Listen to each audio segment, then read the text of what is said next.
رمضان رمضان رمضان رمضان رمضان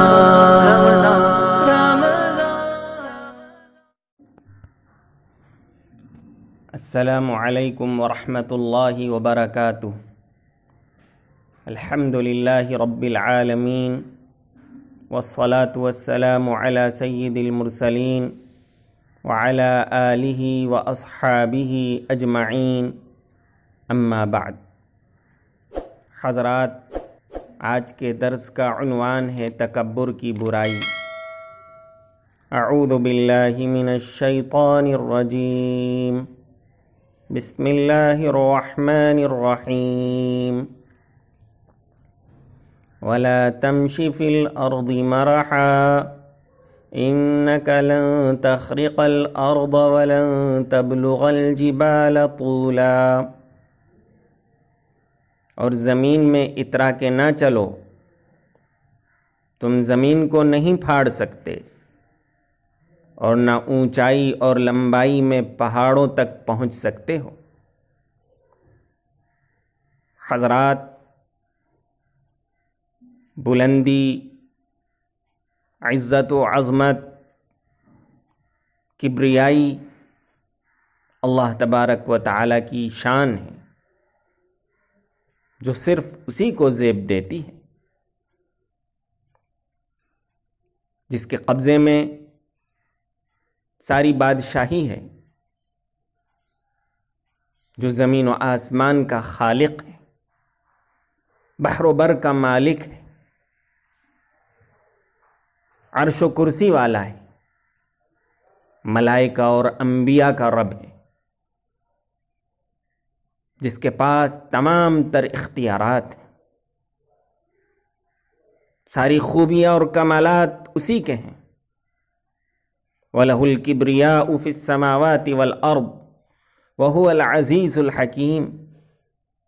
اسی کے لیے ہے بڑائی اور بلندی آسمانوں میں اور زمین میں، اور وہی عزت اور حکمت والا ہے۔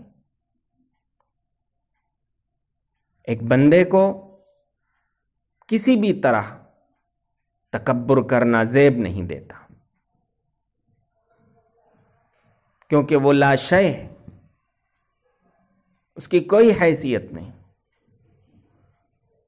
وَلَمْ يَكُنْ شَيْئًا مَذْكُورًا، وہ پہلے کچھ نہیں تھا اور پھر کچھ نہیں ہوگا، سڑ گل کر مٹی ہو جائے گا، پھر اللہ تبارک و تعالی دوبارہ اس کو زندہ فرمائے گا۔ اس کی شان تو یہ ہے کہ وہ اللہ کا بندہ بن کے زندگی گزارے۔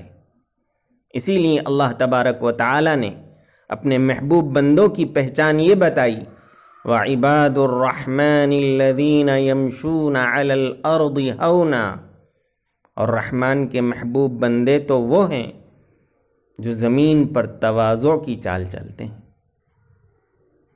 جو اترا کے چلتا ہے اللہ تبارک و تعالی اس کو پسند نہیں فرماتا ہے، کیونکہ چال ڈھال سے انسان کے دل کی عکاسی ہوتی ہے،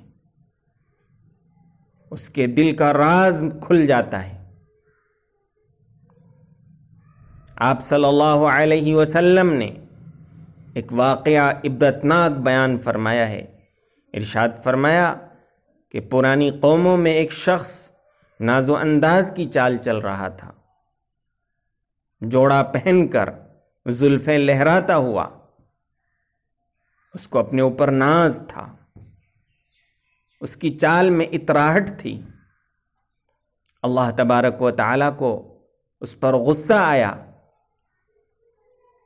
خسف بہ الارض، اور اس کو زمین میں دھسا دیا، اور قیامت تک وہ زمین میں دھستا رہے گا۔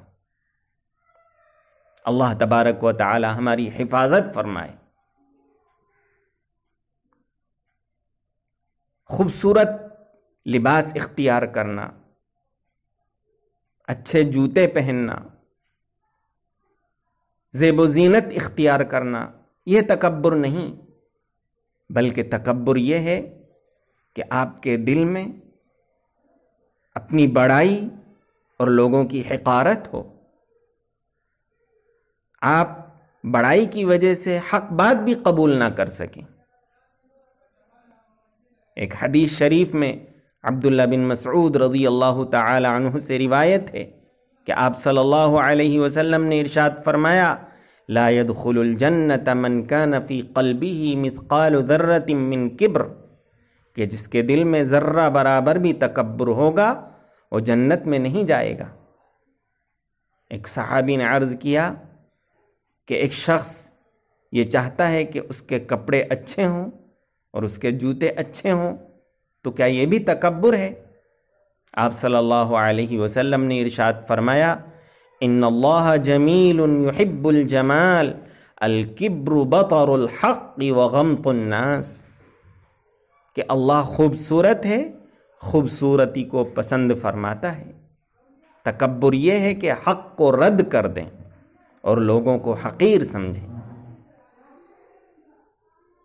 کسی بزرگ نے فرمایا، تواضع یہ ہے کہ آپ حق کے سامنے سپر ڈال دیں، سر تسلیم خم کر دیں، اگرچہ کوئی بچہ کہے یا کوئی جاہل وہ حق ظاہر کرے۔ اس سلسلے میں ایک مثالی واقعہ میرے ذہن میں آتا ہے۔ حضرت عبید اللہ ابن الحسن عنبری بصرے کے قاضی بڑے محدث ہیں۔ ان کے بارے میں اسماء رجال کی کتاب تہذیب الکمال میں یہ واقعہ نقل کیا گیا ہے کہ عبد الرحمن بن مہدی جو ان کے کم سن شاگرد تھے اور بعد میں بڑے ہو کر یہ خود بڑے محدث ہوئے، وہ فرماتے ہیں کہ میں ایک مرتبہ جنازے میں شریک تھا۔ حضرت عبید اللہ ابن الحسن عنبری رحمۃ اللہ علیہ بھی وہاں موجود تھے۔ میں نے ان کے سامنے ایک علمی مذاکرہ کیا اور ایک مسئلہ ان کے سامنے پیش کیا اور ان کی رائے معلوم کی۔ انہوں نے جو بات کہی میرے نزدیک وہ صحیح نہیں تھی۔ میں نے کہا، حضرت یہ مسئلہ تو مجھے معلوم ہے، میں دوسرا مسئلہ معلوم کرنا چاہتا تھا اس کے بعد، اور اس مسئلے میں تو صحیح رائے یہ ہے۔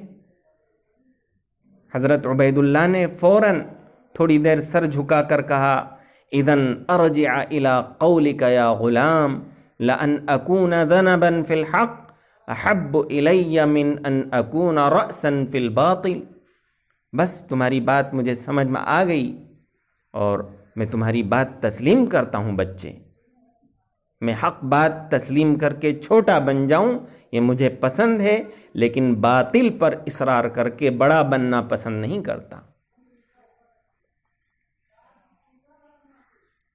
حضرات، تکبر کبھی طاقت و قوت پر ہوتا ہے، کبھی جمال اور حسن پر ہوتا ہے، کبھی انسان حسب و نسب پر زعم کرتا ہے، کبھی جاہ و حشمت پر فخر کرتا ہے، کبھی مال و دولت پر غرور کرتا ہے، کبھی علم و حکمت پر اتراتا ہے۔ یہ ساری قسمیں تکبر کی اللہ کے نزدیک ناپسندیدہ ہے۔ اگر کسی کو حسب و نسب پر فخر ہے تو اس کو معلوم ہونا چاہیے کہ اللہ کے نزدیک تقوی والا سب سے بڑا ہے، سب سے مقرب ہے۔ ان اکرمکم عند اللہ اتقاکم۔ اگر جمال پر فخر ہے، خوبصورتی پر ناز ہے،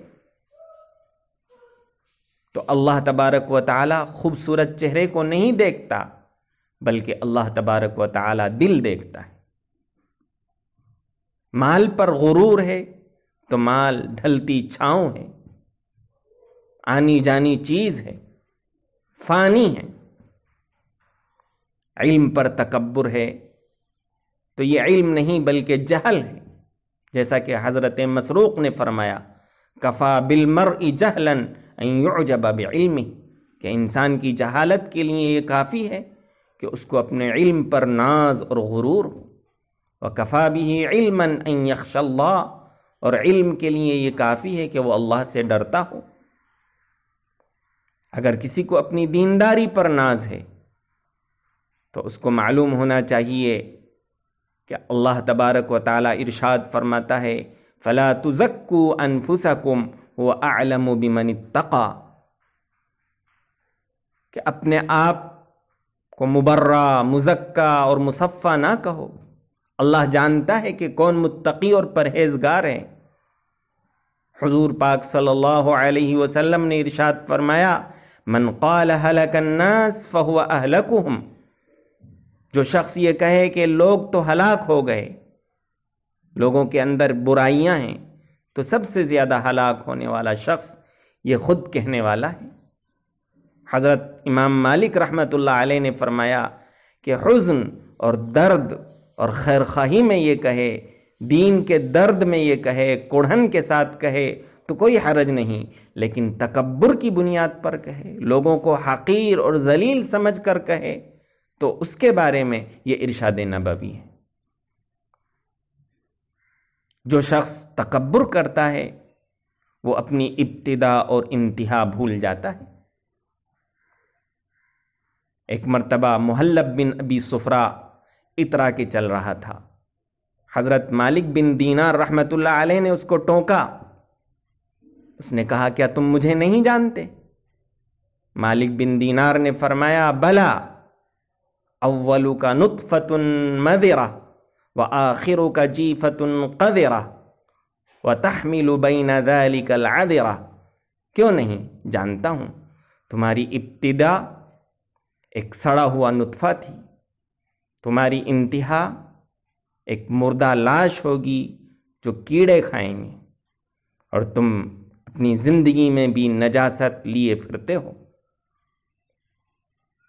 اس لیے ہمیں چاہیے کہ ہم کسی چیز پر تکبر نہ کریں، زمین پر ایک بندہ بن کر زندگی گزارنے کو اپنے لیے باعث شرف سمجھیں۔ اللہ تبارک و تعالی ہمیں عمل کرنے کی توفیق عطا فرمائے۔ وآخر دعوانا ان الحمد للہ۔